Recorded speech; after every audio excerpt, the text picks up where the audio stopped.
This is a hell of a stack for a month where I thought I wouldn't be reading much. Hey folks, it's Abby and today I'm going to be going through my March reading and hopefully I won't take too long to get through this giant stack. I read 5,743 pages across 12 books, so one less than I read in January, February, but like 1,000 more pages. I listened to 45 hours of audiobooking and my biggest book that I read is between two.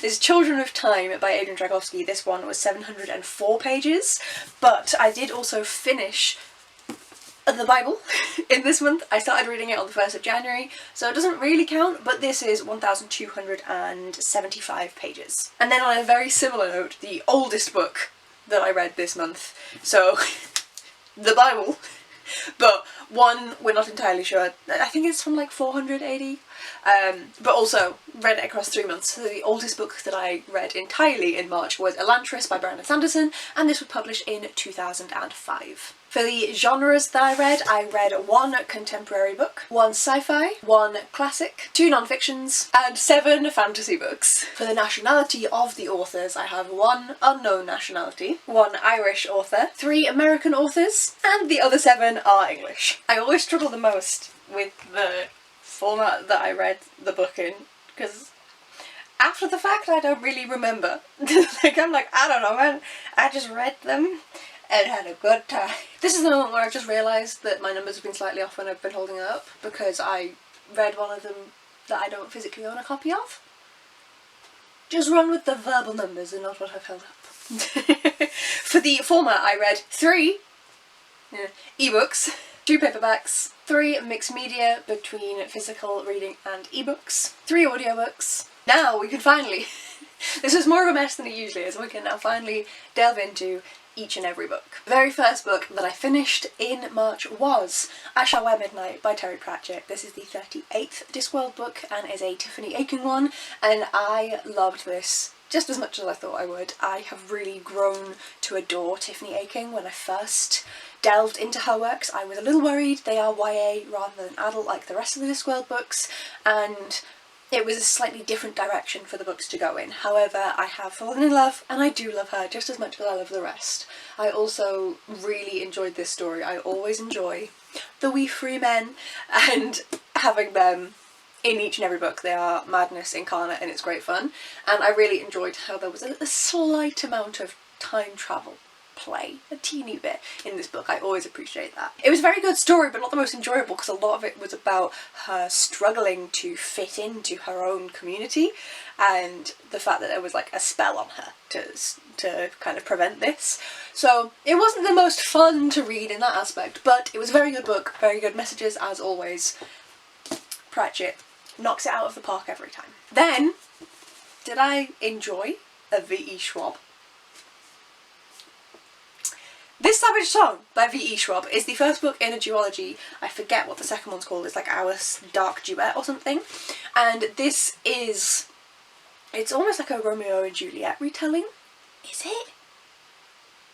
Becca from Book Sanctum, tell me if it is a Romeo and Juliet retelling, because I feel like it is. We have 2 people on different sides of a city. Their dad on each one controls each different side, but there's magic, there's monsters, there is music-based magic, which I always enjoy, and these 2 end up working together.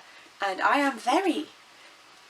only just clicked, how have I only just clicked that it's Romeo and Juliet? But I really enjoyed this. Maybe that's why I do enjoy a Romeo and Juliet retelling. I think it's really well done when you pull this into stories. I enjoyed how the darkness of the parents and the lightness of the parents was brought in very different ways in each character, and how they ended up interacting with the magic system in the world and how they ended up interacting with each other.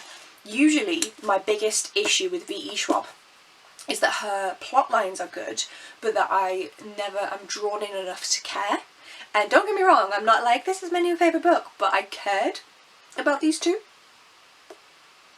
So we're taking that as a win. Then I read a non-fiction. I still maintain that this is the dumbest title for this book. This was sent to me by the lovely folks over at Book Break. Thank you. And this is The Return of the Oystercatcher by Scott Weidnsaul, or Weidnsaul. He's American, I don't know how he's chosen to pronounce it. This book is about conservation of birds, and it's a positive book. It's about how birds have been conserved and it's working and we're increasing their numbers. Love it. Really enjoyed it. He travels around different countries. He did try to go to Russia, failed because he is American in the current political climate, but he goes to various places in Europe and into Canada and the Arctic and such. And it's really interesting to see how the conservation has worked and see how these numbers have grown and the impact that that has had on the environment that they live in and the habitat that they're in, because it has more of an impact than on just them. But also how this integrates to the people who are living and using that land, especially on, for example, farmland in the US or out in Ukraine, and how this is being utilised by the humans whilst also maintaining the bird population.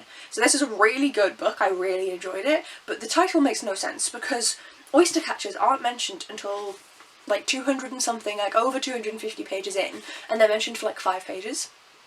And I just don't understand why they've called it Return of the Oystercatchers, because like they're the least, one of the least mentioned birds in the entire book. I don't understand the title. If someone could explain it to me, that would be greatly appreciated. It makes no sense, because like you could do the return of any of the other birds that he has spoken about. It's not like oystercatchers are particularly well known and would encourage more people to pick the book up. They are not the focus of the book, so I really don't understand why it is titled this. When I pitched this in my TBR, I was like, yeah, this is going to focus on oystercatchers, but I think it talks about other birds. No! It focuses on the other birds and vaguely mentions oystercatchers. The book itself is really good, really interesting, written really well. I had a great time with it, but I just don't understand the title. Then I read my first ever Brando Sando. Finally, I read Elantris by Brandon Sanderson. I have mixed feelings. I do not like where Brandon Sanderson puts his money. I don't agree with the aims of the Mormon Church, which he tithes to as he is a Mormon. They are racist, homophobic, sexist, all of the ists and isms that you want. There's a lot of things wrong with the Mormon Church for my particular views, so I don't wish to fund them, so I don't see myself buying brand new any more of his books. However, I fucking loved Elantris, and so I may have to just buy them secondhand and put a disclaimer every time I talk about them. I really enjoyed Elantris. I really enjoyed, we follow a few different points of view, but dear God, please tell me the name of the main woman. I don't remember. Serene. I really enjoyed how she's written. He's written the female character very well. She is strong and determined, but also not ridiculously so. He's not overpowered her, but she is just an accurate, strong, determined, self-fulfilled woman. And it was written fantastically well. The magic system in here was fascinating, intriguing. I'm actually quite upset that it's not meant to be a standalone, but it is.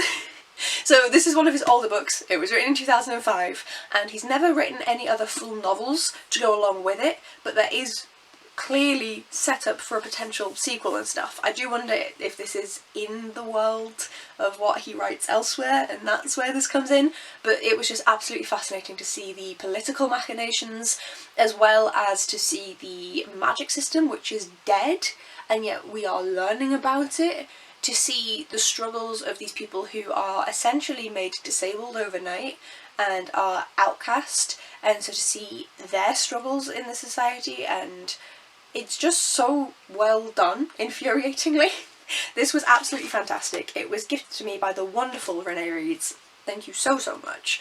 And I'm glad I finally read it. I can't believe it took me this long. I was absolutely obsessed with it. I understand the Brandon Sanderson hype now.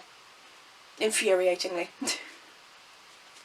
So yes, this was so good. I really enjoyed every aspect of it, and I want to read more. Damn it. Then for another male author that writes women quite well, and also I just generally enjoy his writing, is Adrian Tchaikovsky, and I read Days of Shattered Faith, which is the 3rd book in the Tyrant Philosopher series. I have finally learnt the name of this series. We're all very proud of me. This one is different to book 2, which is different to book 1. They're all quite separate, but they're all within the same world and have some of the same characters throughout. They aren't the main characters. The main character changes each time. I struggle to describe this series each and every time. So this time we're in a country called Alcarland. I listened to this via audiobook, so I'm just like, oh, that's how that's written. We follow, for a lot of this, there's multiple points of view, but we follow Sage Invigilator Angili. The whole thing of this series is that there is the Pel army and the Pel country, and they have eliminated all concept of gods and all of that. They think it's silly, and they instead work for perfectionism. And they are trying to colonise the rest of the world, very much giving British Empire trying to take over and ruin all of the other cultures vibes. In this book specifically, Angeli is in one of these other cultures that they're trying to colonise, and she is trying to do so and trying to be the Pel outreach in a respectful way, but also still trying to take them over and integrate them into the Empire. And it is going well until it isn't. She is managing to do this relatively smoothly with a few hiccups, and then shit goes down. We have a second son who is actually intended to inherit the throne as the first son has been disinherited. We have a giant frog god. We have pirates. We have the pals, the invading force. And we also have a few of the standard characters that have been throughout in the series. But they very much play a minor role in this book. They're there, they do get some points of view, but they are very much a minor role and a setback role compared to the previous books, so I found that very interesting. I, as always, really enjoyed this, really enjoyed Tchaikovsky's writing, and I found this one an interesting addition to the world. Then, I'm not going to be saying much on this book. I read the Bible. This Bible was gifted to me when I was, oh gosh, I left year 4, for people in England, 10? 9? It was given to me when I finished year 4 education in an English school, because I went to a weird school system, so I was leaving to go to another school at this point, and I was in a Church of England school. So they gifted me this Bible. I am baptised, but I personally am not religious. I don't believe in a higher power. I would love to be proved wrong. If you can prove it, I will take it. But yes, that is the context that I went into this with. So this book itself is something that is special to me, but the contents are not, which I'm trying to be very respectful here. I am the least respectful of Christianity and Church of England out of all of the religions, just because it's the one I grew up in, and so I will be the most insulting to it. But I am trying to actually treat it with the same respect as I treat all other religions and sects. So, but yeah, I read this, I treated this as a classic. For me personally, it is not, of course it's a religious text, but it's not my religion. So I was reading it as a work of classic literature and writing, and I had a very mixed experience with it. It is not an easy read, especially if you don't believe in this as a holy text. It does make it quite difficult to get through. The writing becomes easier to read in the New Testament. The Old Testament writing quite often is more stilted. This took me from the 1st of January until halfway through, a bit over halfway through March, reading 10 pages a day, occasionally reading more. I was pre-warned that Revelations would be an interesting chapter and that I might not enjoy it, which is the final chapter, book, section of the New International Version, Holy Bible. And I actually loved it because, and I feel like this is a very interesting take, but it reminded me a lot of Narnia, which obviously, written by C.S. Lewis, the series, is intended to be a Christian series and is one that I grew up reading and loving. It's fantasy, but it's meant to be all about God. And I found that Revelations had a lot of moments in it that were very Narnia-like. So if you are religious, of this specific religion, I would like to hear your thoughts on that, because I was getting a lot of reminders of a series that I know very well. But yes, I personally didn't actively enjoy it because it was difficult to read. I do understand that it is people's holy texts, and so it will have a lot of meaning to people, so I'm rating it online as like 3 stars. Just, I don't want to offend anyone, but in terms of my personal rating of the actual reading experience, it was a 1.5 to 2 star read. I didn't enjoy it, but I am planning to keep this because it has so much sentimental value to me, and I wanted it to not be on my TBR. So I read it, and it's now interesting when I see especially American content, which is obviously very religious, seeing now these stories that the Americans who are religious are so familiar with and being like, oh, I've actually read this now.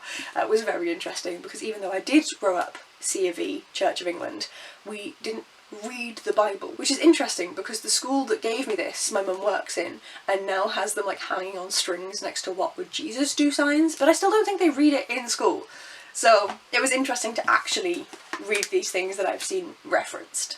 Then we have Witches Steeped in Gold by Shannon Smart. This is a YA fantasy, all based around, I believe, Jamaican, but definitely Caribbean folklore and history, written by a British author who I believe has Caribbean heritage. This was an interesting read. We have 2 points of view here, 2 opposing princesses, I'm gonna say. Not really, but it's close enough. I really struggled, especially at the beginning, to distinguish between them. Once I got far enough in to be able to get the context of what they were doing, I could distinguish them, but they're written very similarly.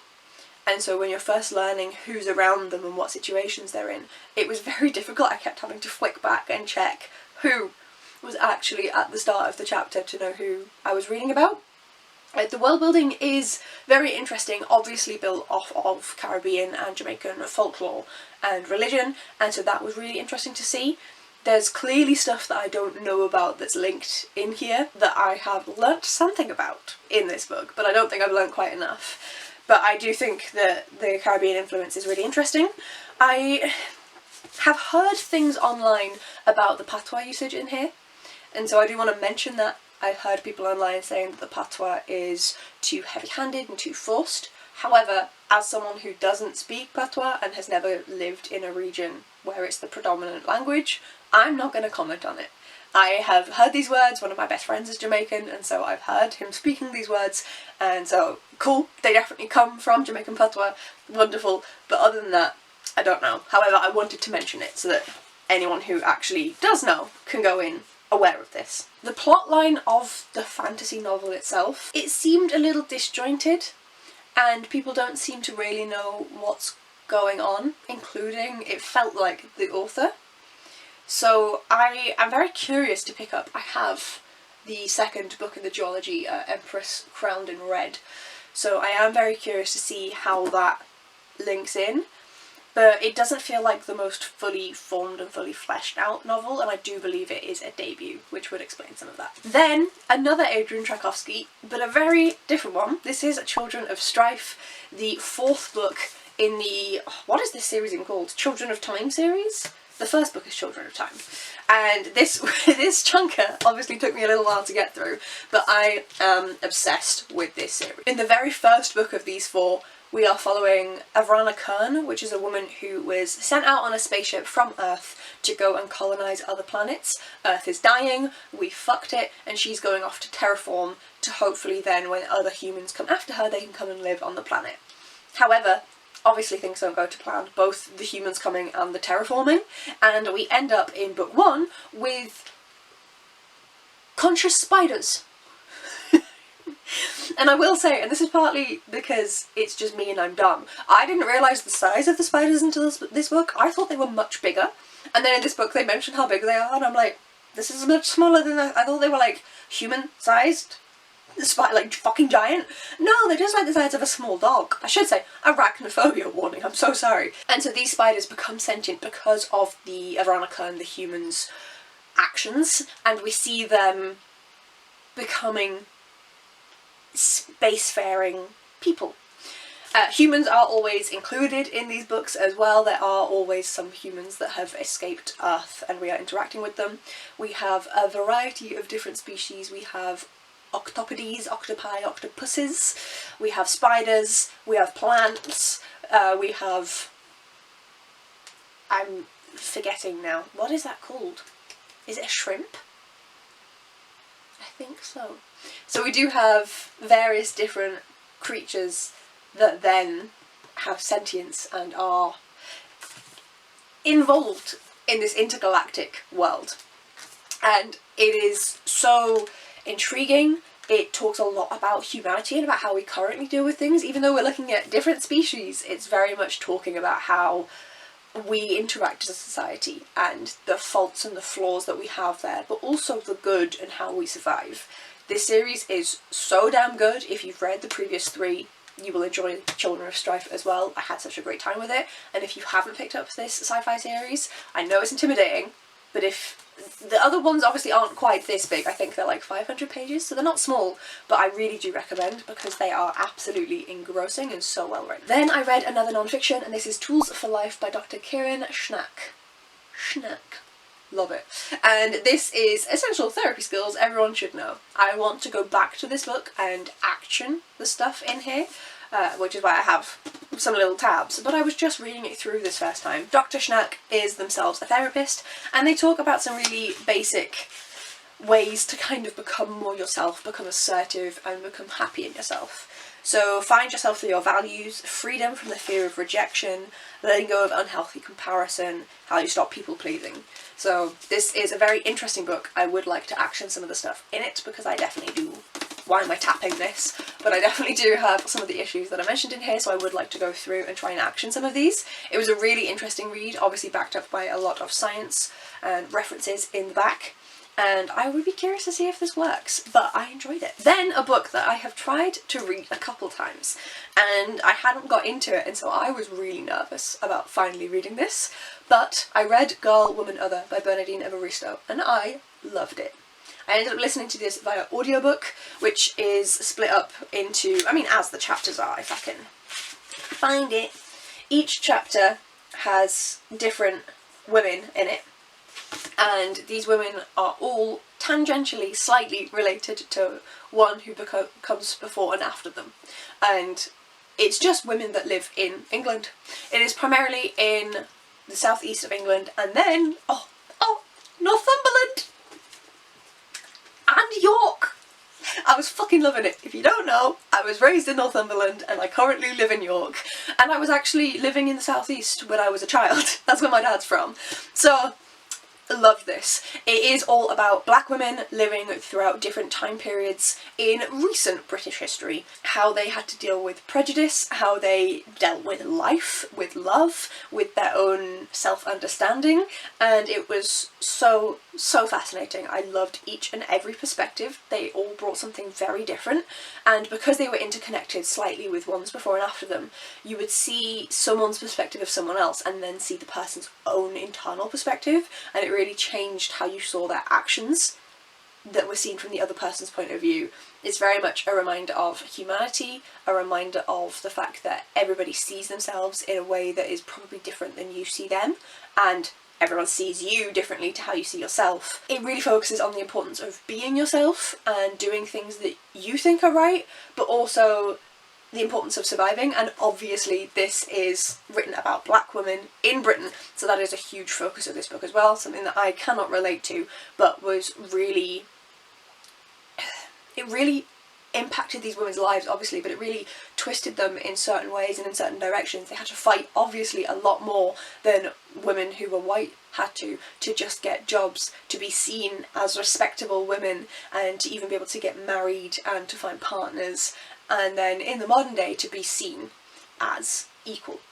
It's just what we're struggling with now, and it was really interesting to see these changes over time, especially in the UK. We learn a lot more about this in the States. There are a lot more books that are pushed about this that are based in the US, and so I'm really glad that I've read one that's actually based in the UK and is in areas that I personally know very well and was able to recognise them more, and it made the story hit a little closer for me, which I'm aware I'm very lucky that happened.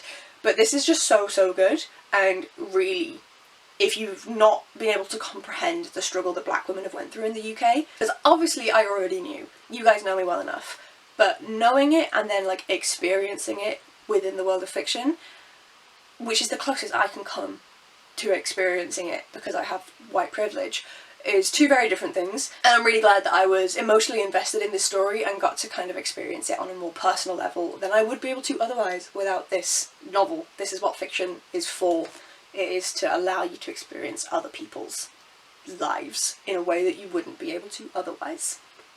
This book was so good and I'm so glad I read it. Then I read The Society of Unknowable Objects by, I was going to say Garth Nix, no it's not. It's Gareth Brown. Very sorry, Mr. Brown. This I read via ebook, I got it from NetGalley, and I loved this. I'm going to scoot for better placement of the cover. I had a great time with this, I really enjoyed it. So I was made aware of it because I read Book of Doors from him, which is a really interesting time travel fantasy book. This one is all about these magical objects that can have actions on the world, and we're following a group who is in a society that is supposed to protect the world from these objects, because of course they can do good, but they can also do bad. And we're following them trying to control the objects to prevent them from doing bad, and there is a lot more to the background of the story, to the individuals, and learning about them and how throughout their own personal timelines as well as their family history they have had impacts with these magical objects, as well as then seeing them just actively try to stop them having a negative impact in the current day. They are travelling around the world, in Hong Kong, in the US, in the UK. I found it difficult to put this down. I was absolutely blasting through it. I had a great time. I really recommend this book. I think that Gareth Brown is someone who I'm going to be keeping an eye on because I've enjoyed both of his books now. They've both been really entertaining, really unique ways of playing with magic systems that are already present, but just the way that he plays with them is something a little different than I've seen before. And I really enjoyed this book, and I need to see what else he comes out with. And then my final read. I read this, I'm filming this on the 1st of April. I read this on the 31st of March. The whole thing. And that is A Soul Full of Shadows by Derek Landy. This is the 18th book in the Skullduggery Pleasant series. In terms of what the series is about in general, we're on book 18 with a load of other books in between, so we're a while away. But in the first book we follow 12-year-old Stephanie Edgley. She is a young girl living in Ireland, and her uncle passes away, and when he does, after the funeral, she is then introduced to a magical skeleton and a life of violence, crime and magic in Ireland and the world. They end up going on to try and save the world, stop world-ending issues, apprehend criminals, the like. It's a long series. I don't want to say too much about this book because I don't want to spoil it. I want to say a lot about this book, but I don't want to spoil it. I will say that I love this, don't get me wrong, I fucking love Skullduggery. This is the first one in a while that I've given 4 stars and not 5. There are certain plot points that unfortunately Landy has used a few too many times for them to have the impact that they should. Now, I will say this is a middle grade series. This is intended for children aged... We don't see middle grade in the UK, we say 9 to 12. And this is intended for that 9 to 12 bracket. And so I imagine it will be very different for them. But unfortunately, I can only speak for myself. And so as an adult reading it, he's used these certain dramatic plot points, you know, people switching sides, people dying, people doing this, people doing that, people coming back to life, people not actually switching sides, people betraying. He's used these all, obviously, in the past 17 plus books, and so their impact was very much deadened for me in this book. I was like, okay, is this real? Or is this actually going to like switch back and not be the plot twist that it's meant to be in this whole thing? So that was very much deadened for me, unfortunately. I did still really enjoy it. I really enjoyed getting to be with these characters again. I loved them. But I do think that this series might be coming to its end soon. Because if someone who adores the series and has given every other book 5 stars is now getting too used to the tropes, I wonder where Landy can go from here, which is hugely disappointing. Like, I want to confirm, I gave this 4 stars. This is still a great book, I still loved it, but I'm speaking as someone who has given all of the other books 5 stars. And this one was really good, but just didn't quite hit. And I could see different directions that Landy could go in, that he could continue writing. There's a specific point of view. I will say the name, and it will not be a spoiler unless you know the character, but Winter, I could see that perspective being taken off into their own offshoot, but with the current continuation I feel like he needs to do more because he keeps rehashing the same plot points.